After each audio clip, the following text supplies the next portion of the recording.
May mga negosyo kasi yung panggabi. Alam nyo, naping advantage ng negosyo panggabi lang.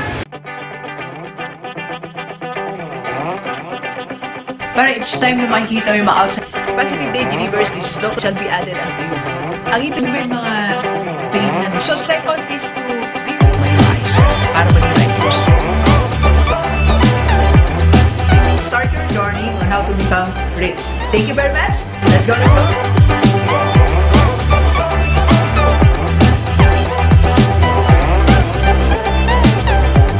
Magandang gabi sa lahat ng delivers natin. And this is the first time po tayo mapanood sa YouTube channel. Thank you very much.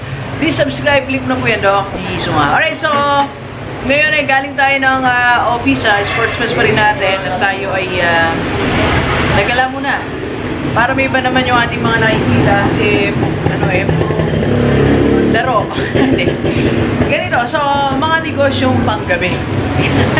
May mga negosyo kasi yung panggabi. Alam nyo, naping advantage ng negosyong panggabi lang.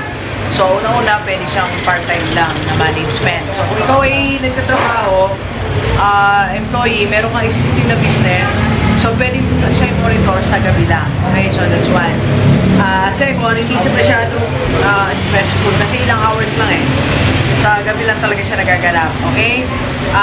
And third, you have the opportunity na mag-try ng ibang bagay, ibang business sa umaga. So, panggabi lang talaga. So, ano ba talaga? Ano ba yung mga negosyong panggabi? Maraming negosyong panggabi. So, ngayon, simulan natin ito sa isa. Nandito tayo ngayon sa Big Pares. Okay, teams.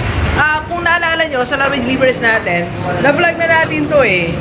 Sa Timis Pares ba to? O Timis Pares and Mami. Ito siya oh. So, open lang to ng 5 p.m. Ngayon ay magsi-6 na. So, nag-open na siya ng 5 p.m. hanggang 10 p.m. lang. So, negosyong panggabi. So, ito ay basically, of course, beef, mga ano dito, pares, beef pares ang ano nila. Ang ino-offer nila, tingnan natin ang menu. Asa po yung menu nyo, sir? Ay, ito po. Sir, ito ba yung menu nyo? Patingin lang So, ito yung mga ino-offer ng beef pares, okay? Sizzling beef pares, sizzling bacon silog, no? Yes po. Pero hindi po available bacon silog namin. Okay lang. So, then meron din kayong beef mami, dumpling mami, beef poke, okay? Salted egg yolk, chicken. Okay, so may meal din kayo with rice and egg, no? Fried dumplings, yan, yeah, so, ito yung mga mostly na, ano talaga, panggabi, sa beef pares. Sino ba yung mga customer natin sa panggabi? Oo, ngayon, 5 o'clock. Yung mga panggabi, no? Opo. Oh. Tapos, minsan government, yung mga movie. kagaya ako, uwi ako. Kakain muna ako, no? Tsaka malapit kayo sa hospital, no? Yes, ma'am. Tapos malapit sa school. So yung mga kliyente nyo. Pangapauwi, nakain na muna yung merienda. Pero take-out din. Meron po meeting. Okay. So pwede naman take-out. So isa ang beef pares, pwede mong pagpilian sa negosyong panggabi. And meron din tayo dito mga negosyo na nakita natin, ito. Katabi lang na negosyong panggabi. Tatang-kita na. So ang beef pares, dito yung sa Balanga, okay? So ito isa pa sa negosyong panggabi. Mga inihaw. Yan. Okay. So, anong oras po kayo nagbubukas? 4. Hanggang anong oras po to? 10. Pareho kayo ng timis, no? Pareho po kayo ng beef pares. 4 to 10. Pa-order nga po isa. Naluto.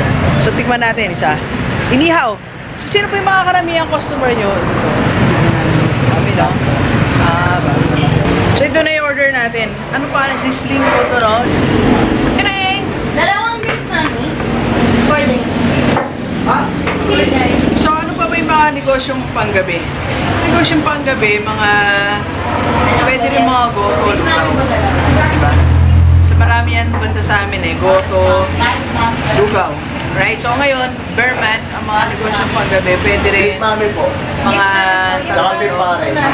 yung mga pang Pasko, bibingka, puto bongbong, yan, panggabi talaga yan.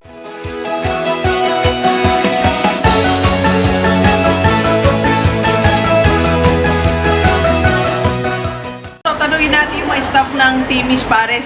Kasi 4 years na sila eh. So, paano sila nagtagal? Sir, paano kayo nagtagal ng 4 years? So, ito, kakain na tayo ng ng inihaw ni Sir, oh. Nilaga. Paano po yung paano po kayo nagtagal ng 4 years?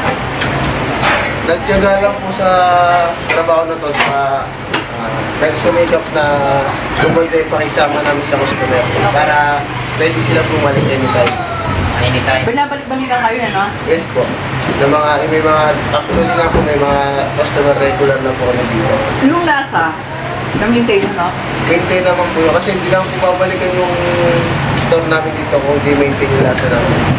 Kaya may mga feedback naman din po kami narinig sa mga customer. Kung sakaling may nagbago man lang yung lasa, at least Sabi, so you are receiving feedback? yes po. So, ikaw matagal ka na dito kaya? Pagkakalaw po na. Hindi mo nagtagal ka dito? Kasi po kailangan eh. Ha? Kasi po kailangan.